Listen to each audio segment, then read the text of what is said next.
দেখো বন্ধুরা, আমি গোপালের জন্য গোলাপ জামুন বানাচ্ছি, ঘরে বানানো হোমমেড। আমি এখানে দুধ পাউডার নিয়েছি 2 কাপ মতো, একটু ময়দা দিয়েছি একটুখানি সামান্য,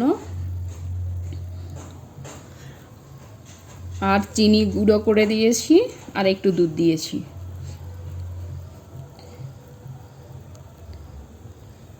চলো আমি সবটা এরকম গোল গোল করে নিই, তারপরে দেখা হচ্ছে। দেখো বন্ধুরা, আমার সবকটা গোল এরকম করে নিয়েছি আমি। চলো এবার নেক্সট স্টেপে আমি তোমাদের দেখাচ্ছি। দেখো বন্ধুরা, আমি ঘিয়ে ভাজবো। তোমরা যদি তেলে ভেজে খেতে চাও তাহলে তেল দিতে পারো, যেহেতু আমরা ঘিয়ে ভাজা খাবো তো সেই জন্য আমরা ঘি দিয়ে ভেজেই খাবো। ঘি দিয়ে দিয়েছি আমি। আর এদিকে আরেকটা পাত্রে আমি চিনি বসিয়ে দেবো, চিনি শিরাটা তৈরি করার জন্য। দেখো আমি এখানে চিনি শিরা বানানোর জন্য চিনি দিয়ে দিয়েছি, সেটাকে আমি গুলিয়ে নিচ্ছি। তুমি যতটা পরিমাণ গোলাপ জামুন বানাবে ততটা পরিমাণ তার আন্দাজ অনুযায়ী চিনি দেবে। আমার যেহেতু 30-40টার মতো 35টার মতো আমি গোলাপ জামুন বানাচ্ছি, সেই জন্য সেই আন্দাজে আমি চিনি শিরাটা বানাচ্ছি। আমি প্রায় 250 মতো চিনি দিয়েছি। দেখো চিনি শিরায় আমি একটুখানি স্যাফরন দিয়ে দিচ্ছি, যেহেতু আমার কাছে আছে। সেটা অপশনাল, দিতেও পারো না দিতে পারো, এটা কালারের জন্য দিই আমরা। সামান্য একটু দিলে হয়।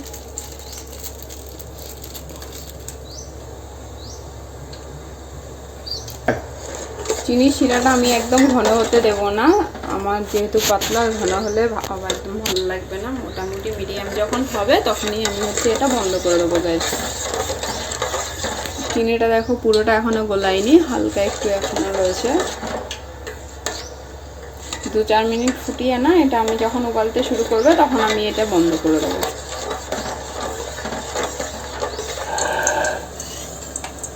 দেখো আমার ঘিটা গরম হয়ে এসছে। এটা খুব বেশি তাপে করব না, ঘিটা যেহেতু ময়লা হয়ে গেছে।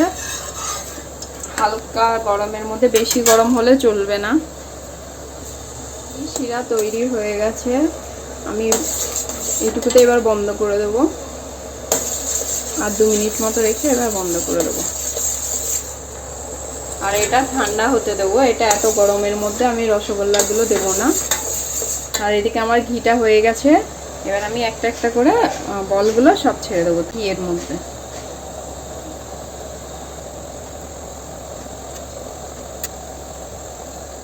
এবার আমি চিনি শিরাটা বন্ধ করে দিয়েছি গ্যাসটা। এবার আমি ওটা ঠান্ডা হতে দেবো, হালকা উষ্ণ ঠান্ডা যখন থাকবে তখনই আমি গোলাপ জামুনগুলো ওখানে। দেখো আমি সবটা একসাথে দিতে পারবো না, কেন কি এগুলো ফোলার জন্য জায়গা চাই, আমাকে ওদের জায়গা পরিমাণ মতো রাখতে হবে, তবে গিয়ে ফুলবে। তো যত কটা ধরেছে সে কটাই আমি দিয়েছি। আমার তো সব কটা বল সমান হয়নি, কোনোটা বড় একটু, কোনোটা ছোট হয়ে গেছে।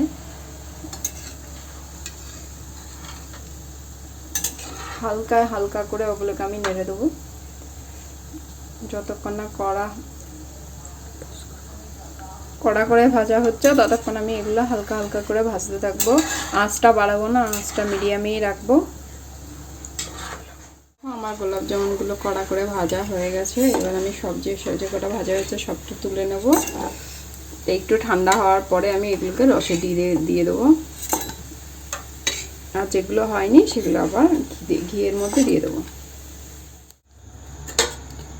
দেখো বন্ধুরা, আমি সব মিষ্টিগুলো এবার আমি রসে দিয়ে দিয়েছি। এরকম করে আমি কিছুক্ষণ ঢাকা দিয়ে রেখে দেবো,